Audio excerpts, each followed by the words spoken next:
Hello and welcome to another edition of the Extra Point. We have a special guest today, Lexi Swatt, who is an alumni at Monmouth, a former Extra Point producer as well. So thank you for coming on, Lexi. Of course. Thanks for having me.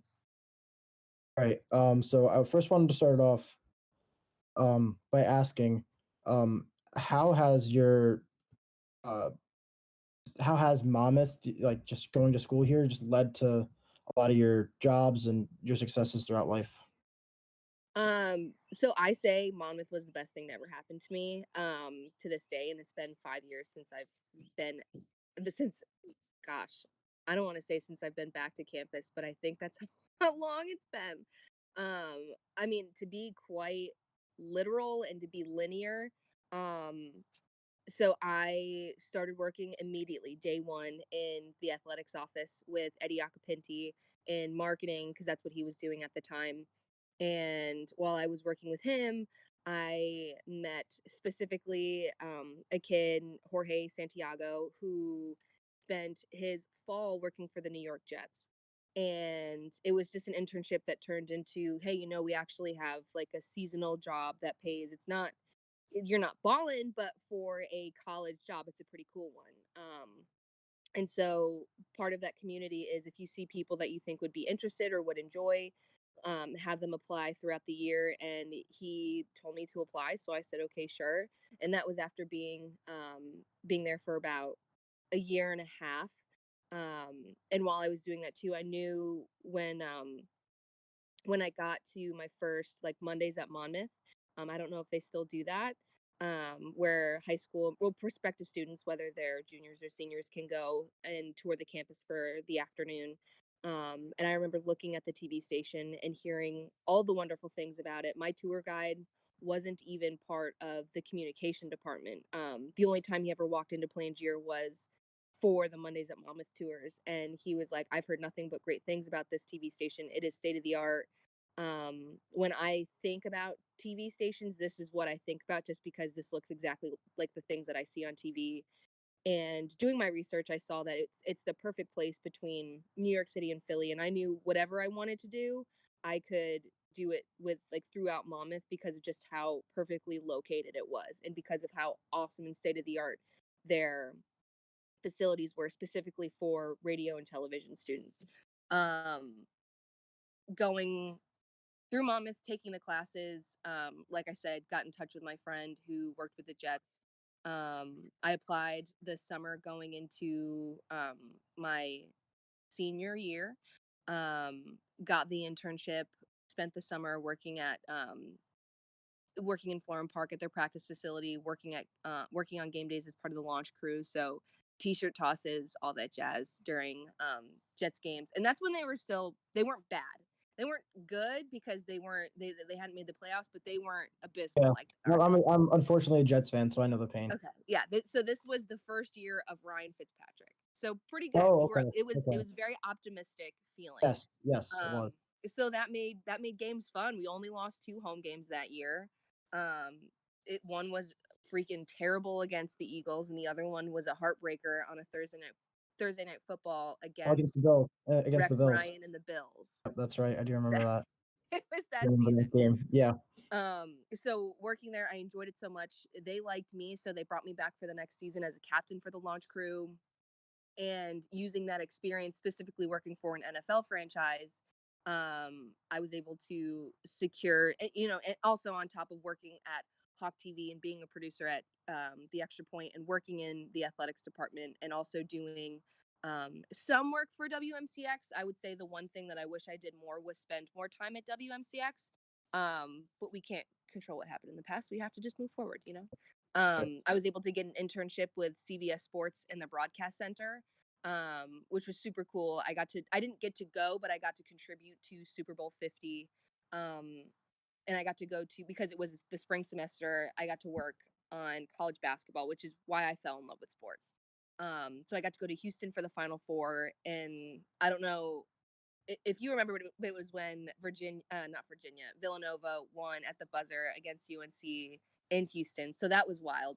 But while I was there, I met a group of people from Bleacher Report which I'd been following them at the time, but they hadn't done their huge rebrand yet into Yeah, what they Happy are Buzzer. now. Yeah. But I met a group of people there,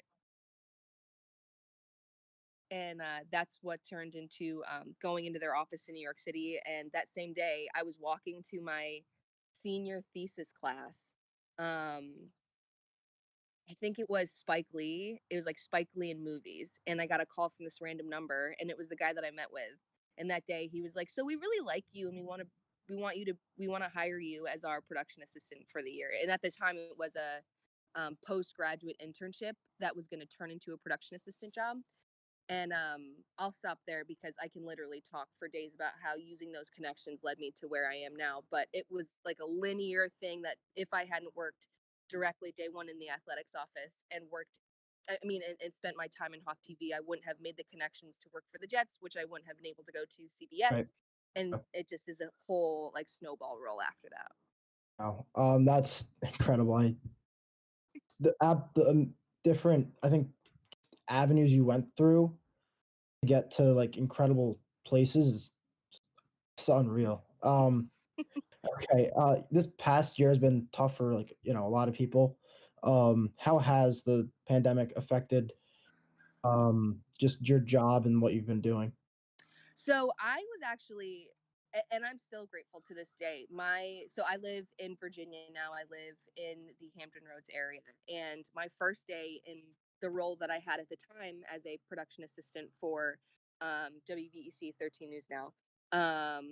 Don't That wasn't even a plug or reason why I wore this shirt. It's just kind of funny that I have it on. Nevertheless, the first day that I started was the first day that everyone in the office started to work from home. So I had been working throughout the pandemic since day one.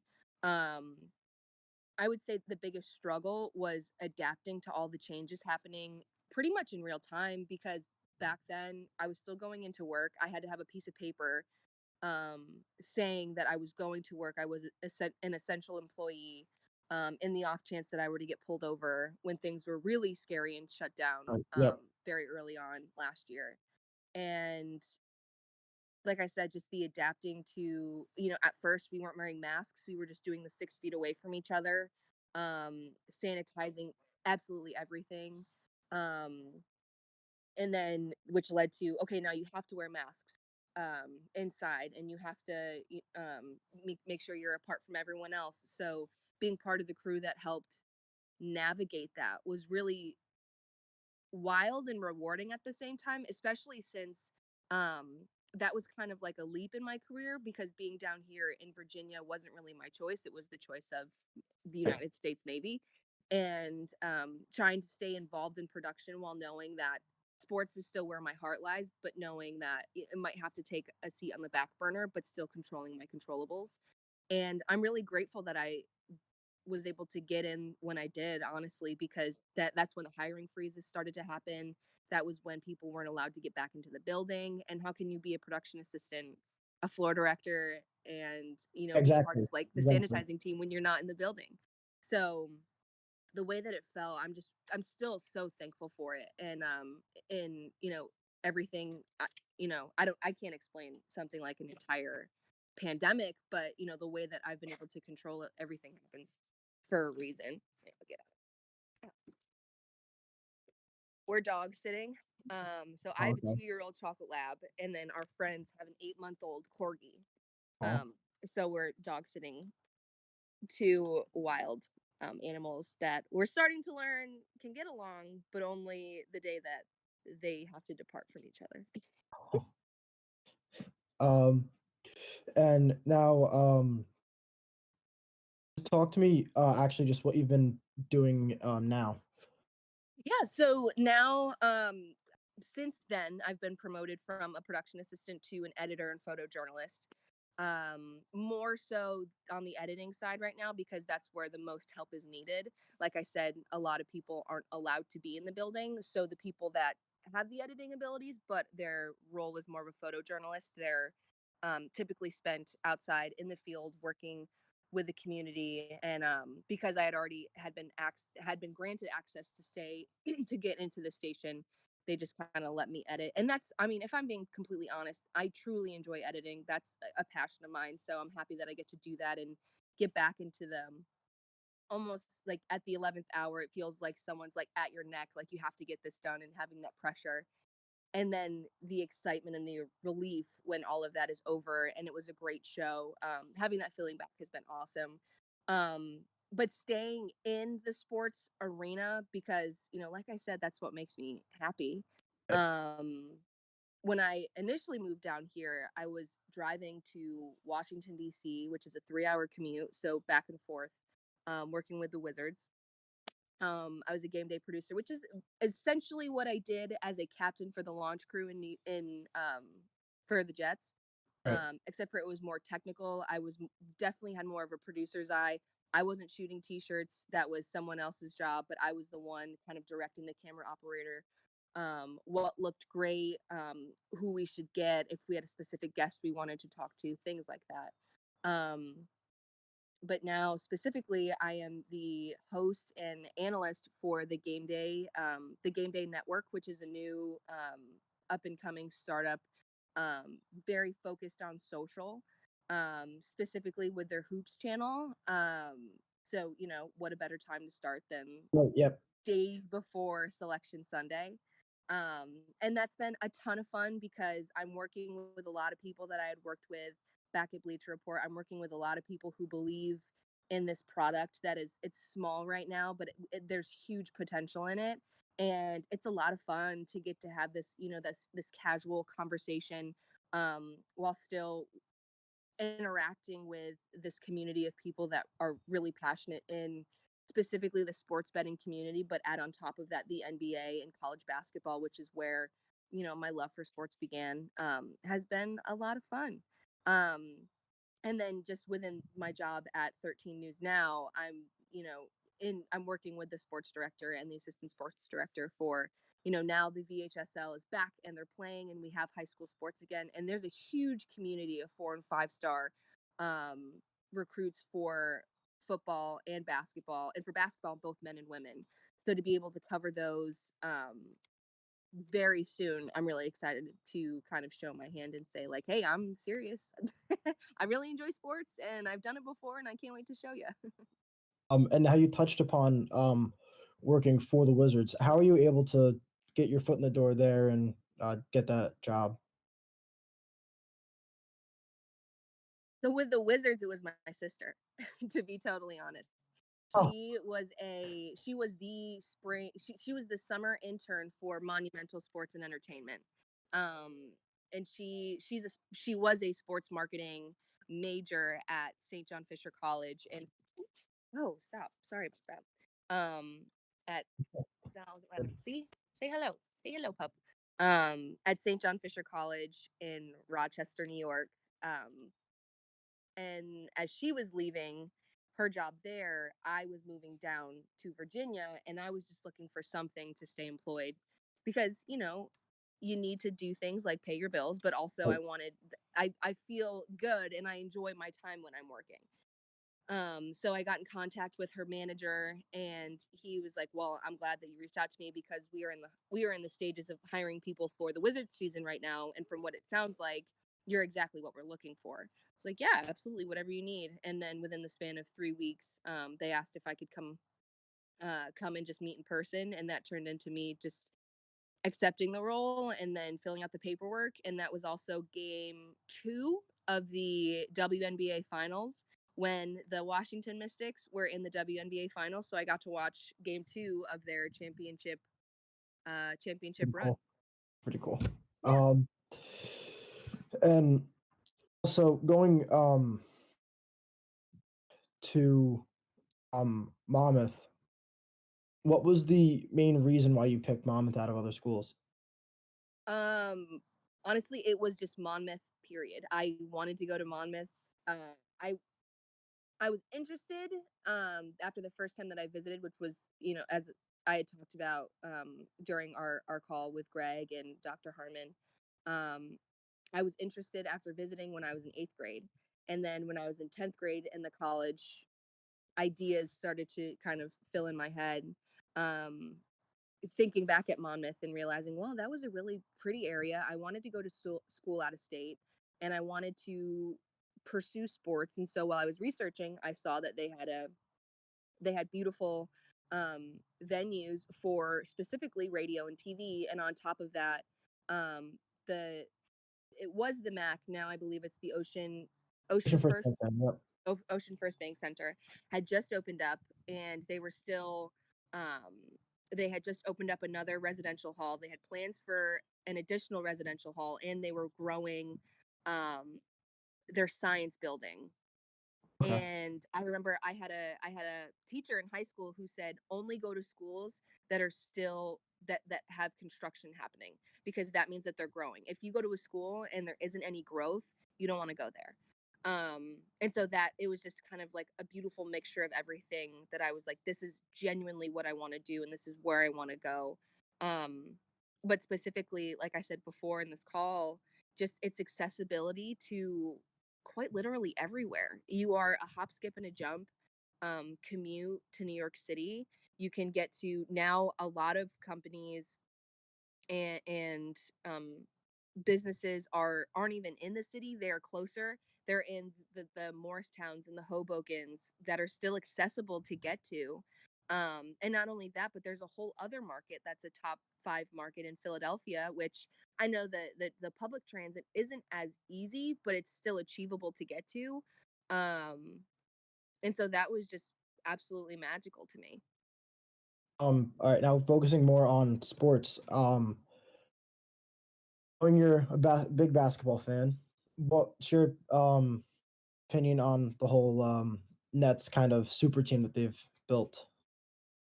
Um, I think it'll be short-lived in the sense that we'll see this group for no more than I don't think more than 3 years. Um, I think if there's a chance that they're gonna win, it's gonna be this year, and I really don't see it happening really any other year after that. I think they'll still be good. But especially like the Eastern Conference is very competitive, especially this year. I think the margins within the top five teams is some absurd percentage or Yeah, something it's, crazy like that. I But think there's like um, 8 teams that are within 4 through like 12. it's Or something absolutely like that. Yeah, it's bonkers. crazy. So I think if I think that being said, you know, playoff runs bring out different things, especially in the elite of the elite, which, you know, the Nets clearly have. So I think a lot will be said, less in the NBA finals this year and more in the Eastern Conference I playoffs. think so too. Um, and that being said, you know, specifically with the latest pickup of Blake Griffin, I think that was more of you know, the Nets are still trying to pick people up, but also for Blake Griffin, he's not so much an athlete anymore as he is an entertainer. Yeah, So for him to be back in a market and an industry where he can go to the Comedy Central roasts, he can be in the cameos for these sitcoms. I think that's where we're going to see a happier Blake Griffin.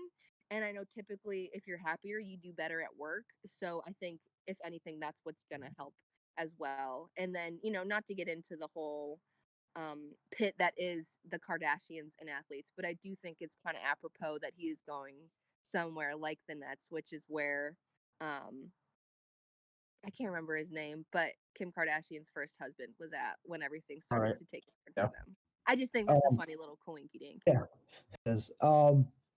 And also, what was your opinion on the All-Star game festivities that just placed not too long ago? For can you repeat that again? What was your opinion and take on kind of just the whole All-Star weekend? Oh, All Star Weekend. I actually liked this year's All Star Weekend. I think how they, well, I think first of all, in the middle of an entire pandemic, they shouldn't have had one. I think it was Bobby Portis who said they should have Agree. just announced the All Star players and just let them spend 4 or 5 days with their families and just take a complete mental reset. I agree with that. But that being said, in terms of how the NBA can evolve, I think having NBA All Star Week needs to be condensed to a weekend because it kept my interest. You know, you had the skills challenge first, and then the 3-point challenge. You had the first half of the All Star game dunk contest during halftime and then the second half. I think that made it much more digestible. Um, in my Yeah, opinion, it was more entertaining, and I would love to see that format played out in the years after. I know in terms of the economy with the host cities probably aren't going to enjoy a format like that because it's an entire week as compared to a weekend, but people will go down. There's going to be people that are going to stay or get their days beforehand and have these elaborate parties just like for any Super Bowl weekend or NBA finals weekend. But I think in terms of just looking at the logistics of the skills, the game itself, the 3 point and the dunk challenge, I think it should just all be one night. And I don't think it should be the same night that Oprah sits down with the only couple that everyone is going to think about, yeah. because I know that was difficult in terms of viewership for some people. And now also I do want to mention the way the kind of everything has been shaping out this year because it seems like there's just like I would say the Jazz and the Lakers most likely going to come out of the West. And it seems like the Sixers and the Nets are kind of the two main teams. You could throw the Bucks in there as well. Who do you think is going to wind up going into the finals and your winner? Into the finals? Well, I think in the West, it's a bad bet to go with anyone but the Lakers, especially like in that time, AD's going to come back.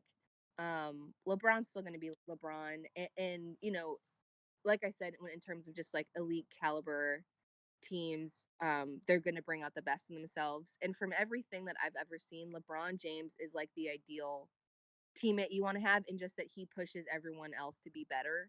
Kind of like a Um, Michael Jordan in that sense. right. And so I think if you're, it's a bad bet to go with anyone that's to go with anyone that's not the Lakers this year for the Western. For the Eastern Conference this year, that's like I said, I think that's going to be the most interesting. I wouldn't be surprised if it were the Nets. I think one team that you hadn't mentioned, the Heat. I think Yeah, I think they're one of the sleeper teams. I think the someone mentioned to me yesterday that the Bulls are someone that we should consider. I don't know if that's a great bet, but if I were to be confident, which I'm not totally clearly, um, I would say I wouldn't be surprised if it was a repeat of last year with Lakers and Heat. I could see that definitely happening. I would throw if I had a bet on it. I think I would put money on the Sixers just due to the chemistry they have on the team. Hopefully, like with happened last night, Joel Embiid is okay. Right. He'll be back, but and then they're gonna get Ben Simmons back eventually. And I just think they're too or I think they're just so complete of a team. Like, yes, the Nets have such a high powered offense, but their defense is just not there. Um, and lastly, what would you just take for right now MVP? For MVP, hmm, with all things considered, hmm, personally, I think Kyrie. Okay, that's Yeah, an interesting one. yeah, I'll go with Kyrie, and that's and who do I think? And I also think that just comes on top of he is still producing excellent. He's still giving us Kyrie numbers that we all know, expect, and love. But also I think he's also taking into what also should be taken into account is how well he's doing while on top of that being active in his local community's government. He's going to the Zoom Yeah, the public council meetings, and he's being the athlete that I think we need to see, which is more than an athlete. The shut up and dribble narrative I think is ridiculous and silly because they're human beings too, and I think him being that well-rounded individual while still giving us that ridiculous Kyrie Irving stat line and just confidence is very, for me, it's impressive. all right.